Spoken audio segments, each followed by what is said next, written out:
Welcome back to another episode of It's All Clutter. Today we're diving into Thanksgiving 2020.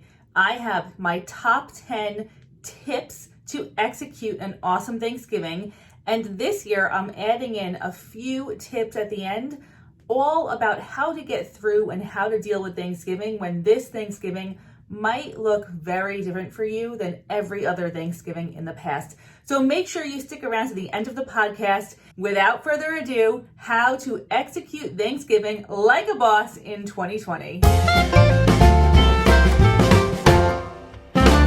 This is a clutter podcast, so I'd be remiss to talk about Thanksgiving without addressing clutter. Tip number 1 for executing Thanksgiving like a boss is about 2 to 3 weeks before Thanksgiving, start clearing your surfaces. If you focus on one thing leading up to Thanksgiving with your house, I would recommend focusing on getting your surfaces nice and clear. Having a clear surface, number 1, it visually makes you feel nice and calm, and we all need more calmness around the holidays. It reduces your stress, your visual stress, and just that pressure of seeing stuff on surfaces, right? It just drives you crazy. So clear those surfaces. Focus on tackling that, if nothing else, for a couple of weeks leading up to the holidays. Tip number 2 is to get on top of your laundry. If you have piles of laundry everywhere, this would be a great time to commit to tackling that pile. Tackle the piles of laundry. Stay on top of your laundry. I promise you, having your laundry done and put away is going to make the entire holiday season go much more smoothly. It's one household task that doesn't need to pile up. And it's that thing that we tend to put on the back burner, right? I'll get to the laundry later. But then it weighs on your mind. And every time you see that pile, it just brings you down. It takes such a short amount of time to put laundry away. So set your timer, see how quickly you can do it, and commit to staying on top of all your laundry during the holiday season. And hey, maybe this will become a habit that lasts well into the new year. Maybe this is the end of laundry piling up forever in your house. Why not? Stranger things have happened this year. The tips that I'm sharing for executing Thanksgiving this year really are applicable to any time that you're executing a nice dinner at your house, a big event, a small event, whatever it is. These tips work for all of the events that you do. My tip number 3 is to start Thanksgiving Day, or whatever day you're hosting an event on, with an empty dishwasher and an empty washing machine. Having those two appliances ready to go is going to be so helpful during the day. Now you might wonder, why do you need an empty washing machine? That's because you might be cleaning up spills, you might be going through a lot of dish towels.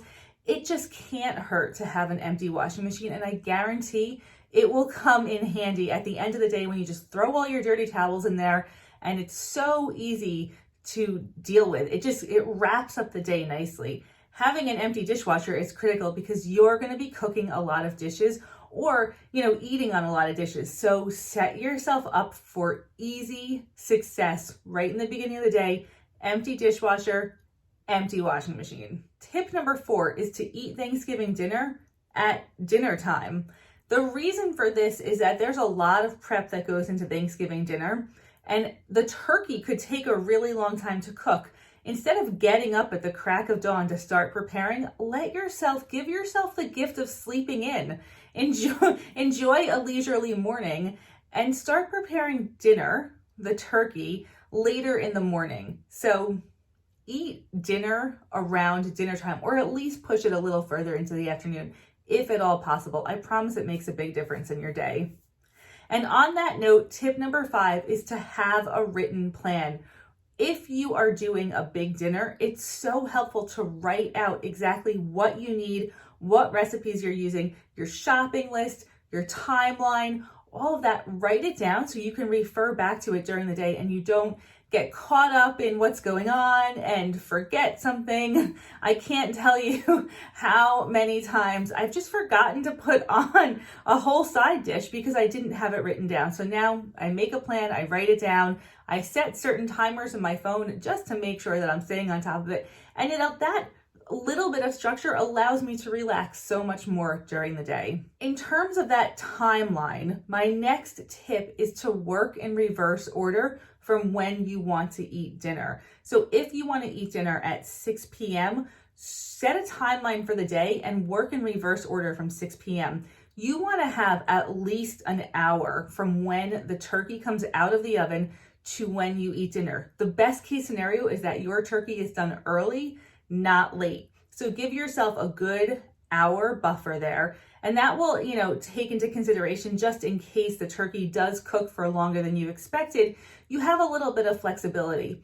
If your turkey is done early, it's no problem. Just take it out of the oven, cover it with aluminum foil, and then take a big bath towel, fold it in half, a clean one, obviously, fold it in half and cover the entire thing with a towel. That's going to keep the turkey nice and warm, and it's going to be the perfect temperature when you go to carve it, even if it's an hour or two later. It's going to also keep it nice and moist. So start with a timeline, work in reverse order, and give yourself an hour buffer between when you expect your turkey to be done and when you're going to start eating dinner. My last 4 tips are all really relevant to Thanksgiving during 2020, during a pandemic year, and things that we can do to really make sure that this Thanksgiving does not feel bad for us. I know that this Thanksgiving is going to be different for a lot of people. I've been talking about Thanksgiving in my groups with all of my clients, and things are just different this year. A lot of people are having smaller Thanksgiving. There are certain states that are mandating smaller gatherings. There's certain states that are putting curfews in place. Things are different this year. Some people are going to have Thanksgiving alone for the first time ever. So this is truly a different year.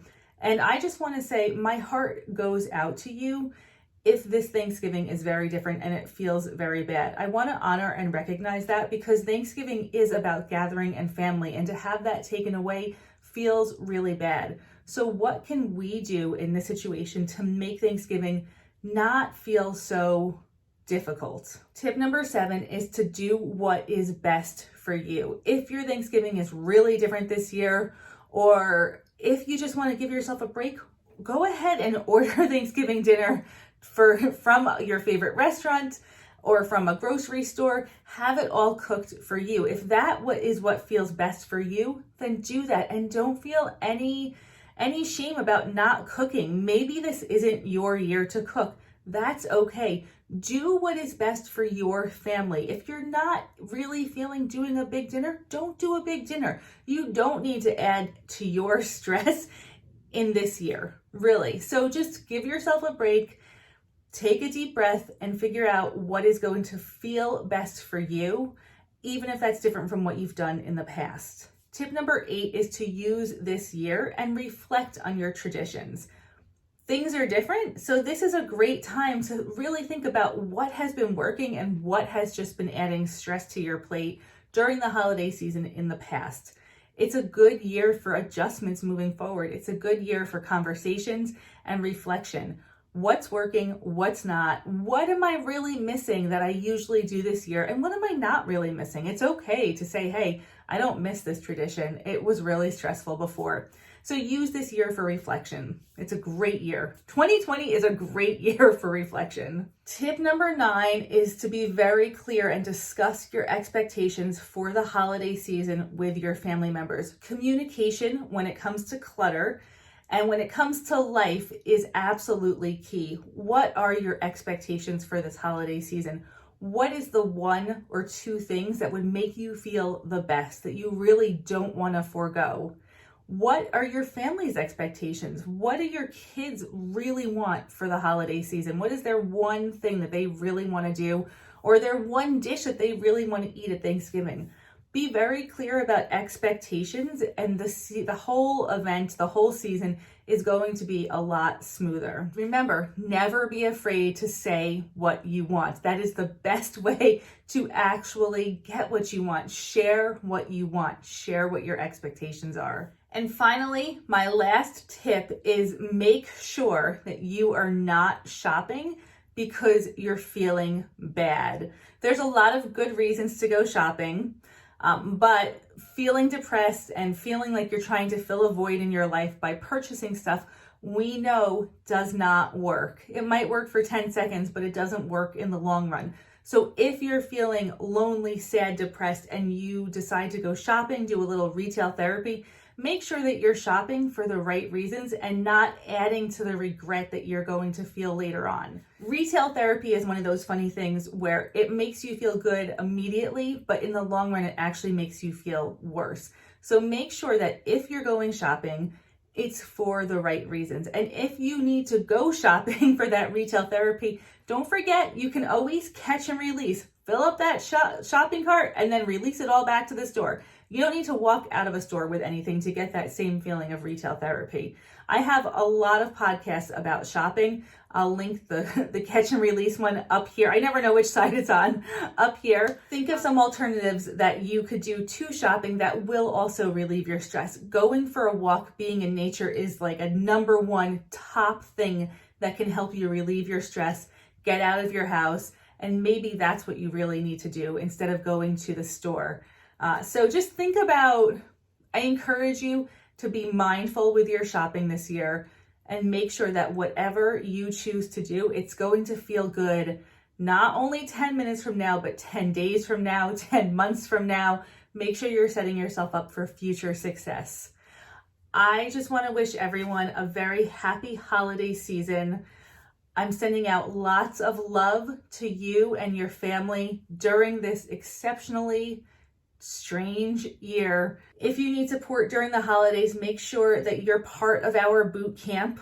It's a great community. It's just full of beautiful people who are there to support you. Clutter-bootcamp.com to get inside the support group, and make sure that you like and subscribe to this podcast so you can hear a new episode every week. Sending you lots of love. Bye now.